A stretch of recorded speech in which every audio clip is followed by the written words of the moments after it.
Қайырлы күн көрермендер, каналымда жүздескеніме қуаныштымын. Бүгінгі рецепт балық тағамы. Жеңіл, оңай дайындалады. Ыстық күйінде сочный болып, желініп кетеді. Дайындап көруіңізге кеңес етемін. Алдымен бізге сүйексіз балықтың филесі керек, яғни жұмсақ жері керек болады. Судак балығын алсаңыз болады, осылай бірнеше бөліктерге бөліп, турап аламыз. Бұл тағам тез жасалады, әрі қарапайым, аса көп заттарды қажет етпейді. Сондықтан міндетті түрде жасап көріңіз.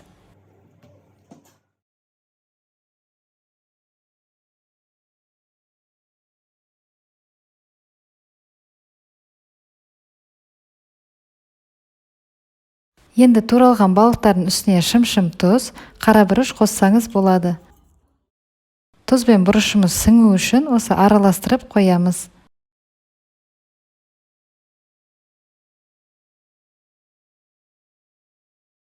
Енді бізге кляр дайындауымыз керек. Кляр бізге балықтардың соғы ішінде қалу үшін, балықтарымыз сочный болып шығу үшін жасалынады. Оған бізге сүт, жұмыртқа, тұз және қара бұрыш керек болады. Осылардың барлығын бір ыдысқа салып, біркелкі масса болғанша жақсылап араластырамыз.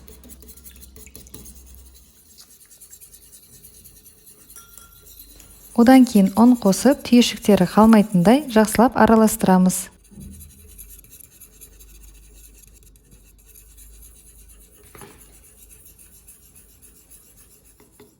Міне бізге осындай қоймалжың масса керек. Одан кейін жаңағы балықтарды қайтарып, үстіне клярды құйып шығамыз.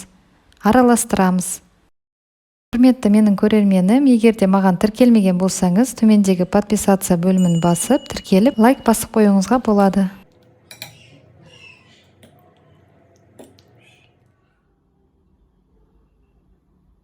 Міне балықтарымыз дайын. Енді пайдаланып жүрген майды табаға құйып, отты қосамыз. Май қызғаннан кейін орташа отқа қойып, балықтарды екі жағынан қызарғанша қуырамыз.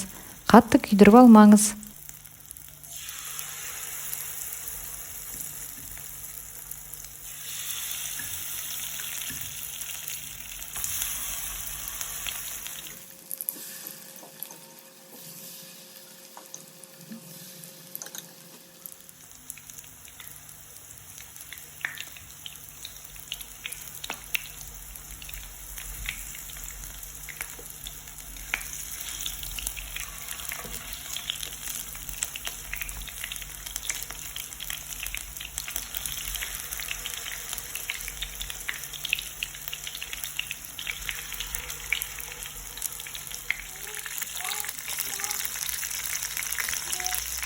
Дайын болған балықтарды май жағылған фольгаға салып, алдын ала қызып тұрған пеште 200 градуста 10 минут фольгада оралған күйінде пісіреміз.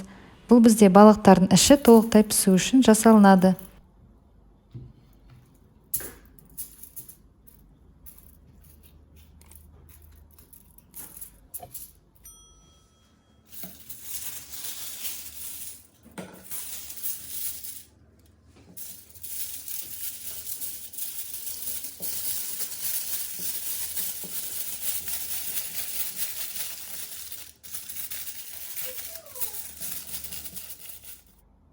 Одан кейін соус дайындау өз еріктеріңіз, кез келген соусты қолдансаңыз болады, немесе соуссыз да ұсына беруге болады. Міне балық пештен шықты. Енді әдемілеп ұсыну үшін таза тарелкамызға жинақтаймыз. Әсемдік үшін бұйра петрушка, черри және лайм немесе лимон қолдануға болады. Менімен бірге болғаныңызға үлкен рахмет, сау болыңыз.